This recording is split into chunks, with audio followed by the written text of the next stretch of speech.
All right, let's dive into the world of web application security. We're going to uncover a pretty critical mistake that, honestly, a lot of us make when we think about staying safe online.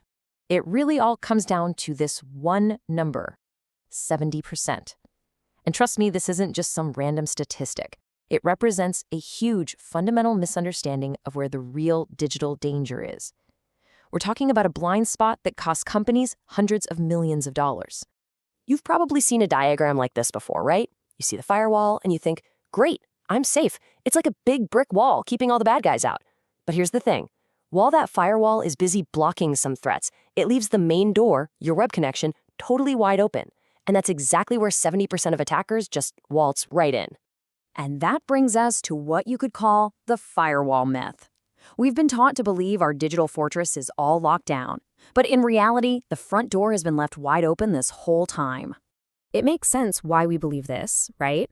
For years, the advice has been, get a firewall. It'll protect your whole network from stuff like port scanning, where hackers are just rattling the doorknobs to find a way in. It feels like the most obvious, logical line of defense. But here is the reality check. That 70% number means that the vast majority of attacks aren't even trying to break down the wall. Why would they? They're just using the web applications we've intentionally opened up to the world.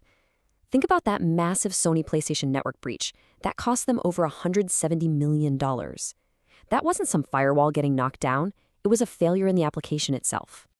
Okay, to really get our heads around this, let's step away from all the tech jargon for a minute.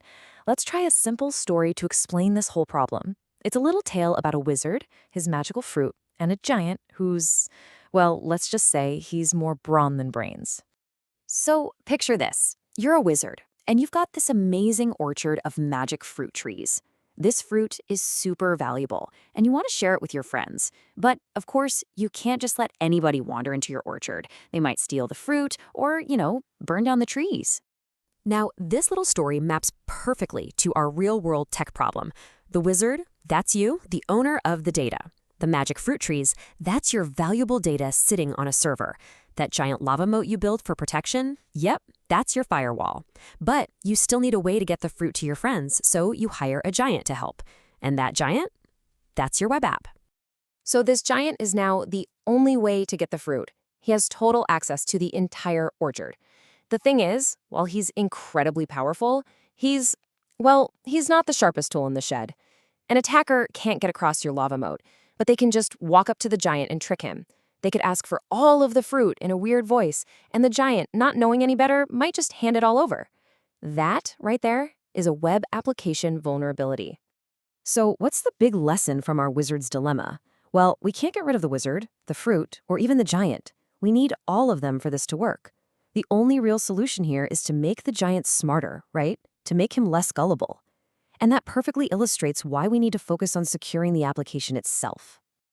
Okay, so if we're going to make our giant, our web app, smarter, we have to start thinking like a defender.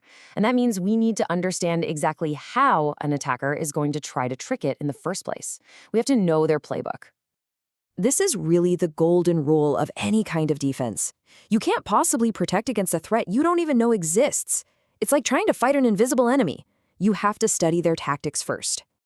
Now, the good news is we don't have to guess what those tactics are.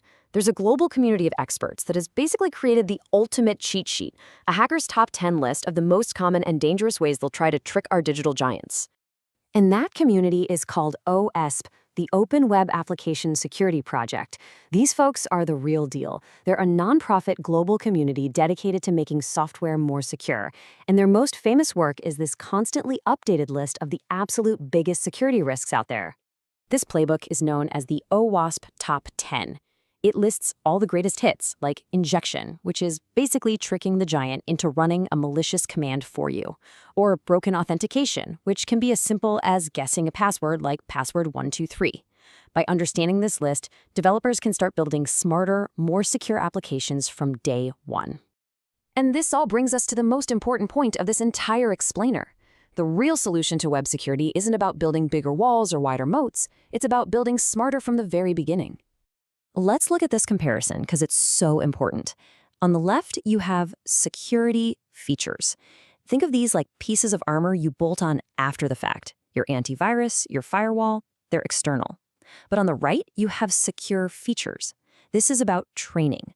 This is building security into the design. Things like secure coding habits and proper authentication. It's teaching the giant how to spot a trick before it happens. Look, at the end of the day, true, robust security isn't about adding more and more locks to a flimsy door. It's about building a smarter, stronger door from the very start. It's proactive, not just reactive. So that leaves us with one final question to think about. As we rely on web apps for literally everything, from our banking to our entertainment, it's worth asking yourself, are the services you use every day protected by just a bigger lock, or were they built with a smarter door? Because that answer, well, it makes all the difference in the world.